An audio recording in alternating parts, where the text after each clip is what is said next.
നല്ല പ്രതീക്ഷയുണ്ട്. എന്താ പറയുക, അടിപൊളി മൂവി ആവുമെന്ന് പ്രതീക്ഷിക്കുന്നു. അപ്പം March 27 അല്ലേ റിലീസ്? വെയിറ്റിംഗ് ആണ്. നിങ്ങളെല്ലാവരും വെയിറ്റിംഗ് അല്ലേ? അടിപൊളിയായിരിക്കും. എന്തായാലും ക്വാളിറ്റി വർക്കായിരിക്കും. പിന്നെ ഓൾറെഡി നമ്മൾ എന്താ പറയുക, ലൂസിഫർ കണ്ടതാണല്ലോ. സോ അതുകൊണ്ട് എക്സ്പെക്ടേഷൻ ലെവൽ ഭയങ്കര ഹൈ ആണ്.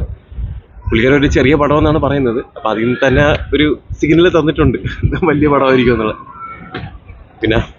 പിന്നെന്താ പറയുക, കഴിച്ചോ? ബിരിയാണി എല്ലാവരും കഴിച്ചിട്ട് പോവാം. എല്ലാവർക്കും ബിരിയാണി ഉണ്ട് ഇവിടെ അല്ലേ? എല്ലാവർക്കും കഴിക്കും. അത് കൊടുക്കാം. ഇത്രയും ബിരിയാണി ഉണ്ടാക്കുന്നില്ലേ, അവർക്ക് കൂടെ കൊടുക്കുക. കഴിക്കണേ, എല്ലാവരും കഴിക്കണേ. കിട്ടിയില്ലെങ്കിൽ പറഞ്ഞാൽ മതി. എന്താ നല്ല ക്വാളിറ്റി വർക്കാണ്. ഞാൻ എന്ത് പറയാനാ, ഞാൻ സിനിമാക്കാരനല്ലല്ലോ. പക്ഷെ ഒരു പ്രേക്ഷകൻ എന്നുള്ള രീതിയിൽ എനിക്ക് ഭയങ്കരമായിട്ട് ഇഷ്ടപ്പെട്ടു. എക്സ്പെക്ടേഷൻ ഉണ്ട്. പിന്നെ എല്ലാവരും നല്ല പോസിറ്റീവ് റിവ്യൂ ആണ് പറയുന്നത്. സോ അടിപൊളിയായിരിക്കും. പിന്നെ കല്യാണം വിളി നടന്നുകൊണ്ടിരിക്കുകയാണ്. നെക്സ്റ്റ് മന്ത് ആണ്. പിന്നെ എന്താ പറയാ, നടക്കുന്നത് ഡ്രസ്സൊക്കെ ഇങ്ങനെ സെലക്ട് ചെയ്തുകൊണ്ടിരിക്കുന്നത്. അതിന്റെ കാര്യങ്ങളൊക്കെ ഇങ്ങനെ നടന്നുകൊണ്ടിരിക്കുകയാണ്. വെറൈറ്റി മോഡൽ കല്യാണമാണെന്ന് കേൾക്കുന്നുണ്ടല്ലോ. അങ്ങനെ എന്തെങ്കിലും? വെറൈറ്റി മോഡൽ സിമ്പിൾ കല്യാണം. ചെറിയ കുറച്ച് ഫംഗ്ഷൻസ് ഒക്കെ ഉണ്ട്. ഞങ്ങള് ഫാമിലിയും പിന്നെ ക്ലോസ് ആയിട്ടുള്ള ആൾക്കാരും എല്ലാവരും ഉള്ളൊരു ചെറിയ ഫംഗ്ഷൻസ്. യൂണീക്ക് ആയിട്ടുള്ള ഡ്രസ് ഒക്കെ സെലക്ട് ചെയ്തെന്നൊക്കെ പറയുന്നുണ്ടായിരുന്നു. അയ്യോ, അങ്ങനെയൊന്നും ഇതാരാ പറയാ? ആരാ ഇതൊക്കെ പറയുന്നത്? അവരെന്നെ പറഞ്ഞിട്ട് ഇനി അവരെന്നെ ക്യാപ്ഷൻ ഇട്ടിട്ട് എന്നെ ചീത്ത വിളിപ്പിക്കും. ഓക്കെ, സോ ചെറിയ അല്ല, അങ്ങനെയല്ല, വലിയ കല്യാണം ഒന്നുമില്ല, ചെറിയ കല്യാണം.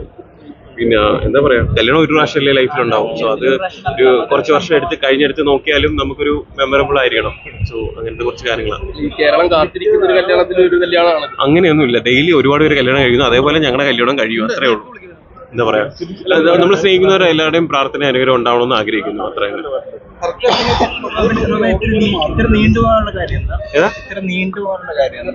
എന്താണ് നീണ്ടുപോയത്? അല്ല, ഞാൻ പറയട്ടെ, മാരേജിന് അങ്ങനെ നീണ്ടുപോകണമെന്നില്ലല്ലോ. പ്രായമായാലും കല്യാണം കഴിക്കാമല്ലോ. അതിന് ഇപ്പൊ നമ്മളെപ്പോഴാണോ ഓക്കെ ആവുന്ന ആ ടൈമിൽ കല്യാണം കഴിക്കുക എന്നുള്ളതാണ് അതിന്റെ ഒരു ഇത് അല്ലേ. നമ്മൾ ഓക്കെ ആവുന്ന, അല്ലാതെ ഇന്ന സമയത്ത് കല്യാണം കഴിക്കണമെന്നൊന്നുമില്ലല്ലോ. ഇനി കല്യാണം കഴിക്കണമെന്നുണ്ട്, അതിന്റെ കറക്റ്റ് ടൈമായി കല്യാണം കഴിക്കുന്നു. ഒരുപാട് പേര് ഇങ്ങനെ ചോദിക്കുന്ന കമന്റിലൊക്കെ ഒരുപാട് പേര് ഇങ്ങനെ, ഞാൻ പറയട്ടെ, എല്ലാവരുടെയും ചോദ്യങ്ങൾക്ക് അല്ലെങ്കിൽ അവരുടെ സാറ്റിസ്ഫാക്ഷന് വേണ്ടി നമുക്ക് നിൽക്കാൻ പറ്റും. ഇഷ്ടപ്പെടുന്ന ആൾക്കാർ അല്ല, ഞാൻ അവർക്ക് കൺസേൺ ആണ്, അതുകൊണ്ട് ചോദിക്കുന്നതാണ്. പക്ഷെ ഇതിപ്പോ കറക്റ്റ് ടൈം ആയില്ലേ? കറക്റ്റ് ടൈമിന് കല്യാണം കഴിക്കുന്നുണ്ടല്ലോ. ഇനിയിപ്പോ എന്താണ് ഇനി അതില്? വേറെന്താ? കല്യാണം കഴിഞ്ഞിട്ടുള്ള പ്ലാനുകളൊക്കെ എന്തെങ്കിലും? ഹണിമൂൺ പ്ലാൻസ് ഉണ്ട്. എന്താ പറയാ, വെറൈറ്റി ആയിട്ട് 2 വർഷത്തെ ഹണിമൂണാണ്. 27+ കൺട്രീസ്. എൻ്റെ ഒരു ഫ്രണ്ട് എന്താ പറയാ, ഒരു ഹോളിഡേ ലൈക്ക് അവരൊരു ഡെസ്റ്റിനേഷൻ ഹോളിഡേസ് എന്നാണ് അവരുടെ പേര്. സോ പുള്ളിക്കാരി എൻ്റെ ഒരു ഫ്രണ്ടാണ്. അപ്പം വെറൈറ്റി ആയിട്ട് നമുക്കൊരു 2 ഇയേഴ്സിന്റെ പ്ലാനാണ് ഇപ്പം വെച്ചിരിക്കുന്നത്. കേരളത്തിൽ ആദ്യത്തെ ആയിരിക്കും. യുണീക്ക് ആയിട്ട് വേണമെന്ന്. പക്ഷേ ഞാനങ്ങനെ അധികം സ്ഥലങ്ങളൊന്നും എക്സ്പ്ലോർ ചെയ്ത ആളല്ല. സോ അപ്പോൾ കല്യാണത്തിന് ശേഷം ഒരുപാട് രാജ്യങ്ങളിൽ പോകണമെന്ന് ആഗ്രഹമുണ്ട്. സോ അപ്പോൾ അങ്ങനെ ഒരു 27+ കൺട്രീസ് 2 വർഷത്തെ പ്ലാനാണ് വെച്ചിരിക്കുന്നത്. വേറെ ഒന്നും ചെയ്യില്ല, ഈ പരിപാടി മാത്രം? അല്ലല്ല, ഇടയ്ക്കിടയ്ക്ക് പോകും. ഓരോ മാസം അല്ലെങ്കിൽ 2 മാസം കൂടുമ്പോഴത്തേക്ക് ഇങ്ങനെ പോകാനുള്ള പ്ലാൻസ് ആണ്. നോർത്ത് ലൈറ്റ് ഉണ്ട്, പക്ഷെ അത് ആ സമയത്തുണ്ടോന്ന് അറിയത്തില്ല. നമുക്ക് അതിനുള്ള ടൈംസ് ഉണ്ടല്ലോ. ആദ്യം പോകണ ചിലപ്പോൾ അസർബൈജാൻ ആയിരിക്കും. കാരണം മഞ്ഞത്ത് പോകണം, അല്ലെങ്കിൽ ഞാൻ മഞ്ഞൊന്നും കണ്ടിട്ടില്ല. മഞ്ഞത്ത് കളിക്കണം, അല്ലെങ്കിൽ അങ്ങനെയൊക്കെ കുറച്ച് ആഗ്രഹങ്ങളുണ്ട്. അപ്പൊ അതായിരിക്കും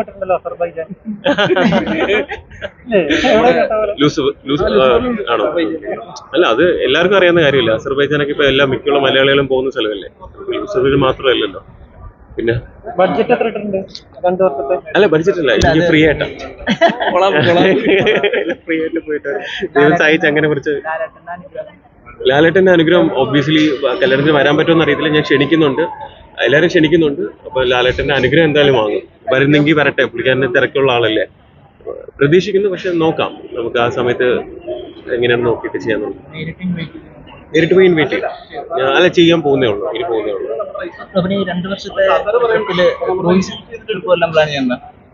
അങ്ങനെ പ്ലാൻ ഇല്ല, പക്ഷെ ഇത് കൊള്ളാം. ഇതൊരു ഇപ്പോഴാണ് ഒരു ഐഡിയ. അതുകൊണ്ടൊന്ന് പറഞ്ഞു നോക്കാം. ക്രൂസ് ഷിപ്പിന്റെ കാര്യം അതുകൊണ്ടൊന്ന് പറഞ്ഞു നോക്കാം. എന്നാലും ഇങ്ങനെ ഐഡിയാസ് നിങ്ങളിൽ നിന്നും കിട്ടുമല്ലേ. പിന്നെ ബിരിയാണി അടിപൊളിയാവട്ടെ. അതെ, എന്തായാലും റോസ് ബ്രാൻഡ് നമ്മുടെ DQ ബ്രാൻഡ് അംബാസഡർ ആയിട്ടുള്ള റോസ് ബ്രാൻഡാണ്. സോ അതിന്റെ ഈ ഒരു പഞ്ചൽ ഗസ്റ്റ് ആയിട്ട് വരാൻ പറ്റിയതിലും ബിരിയാണി ടേസ്റ്റ് ചെയ്യാൻ പറ്റിയതിലും എല്ലാം ഒരുപാട് സന്തോഷം. നിങ്ങളെല്ലാം ബിരിയാണി കഴിച്ചിട്ട് പോകട്ടാ. ആവശ്യത്തിനധികം ബിരിയാണി ഉണ്ട്, എല്ലാവരും കഴിച്ചിട്ട് പോകാം. ഭയങ്കരമായിട്ട് ഇഷ്ടപ്പെടുന്ന ഒരാളാണ് ബിരിയാണി. എനിക്ക് ആക്ച്വലി തമിഴ്നാട് സ്റ്റൈൽ ബിരിയാണിയാണ് കുറച്ച് കൂടുതൽ ഇഷ്ടം. പിന്നെ എല്ലാം ബിരിയാണി ആയാൽ മതി. കുറച്ച് സ്പൈസി ഒക്കെ ആണെങ്കിൽ നല്ല ഇഷ്ടം.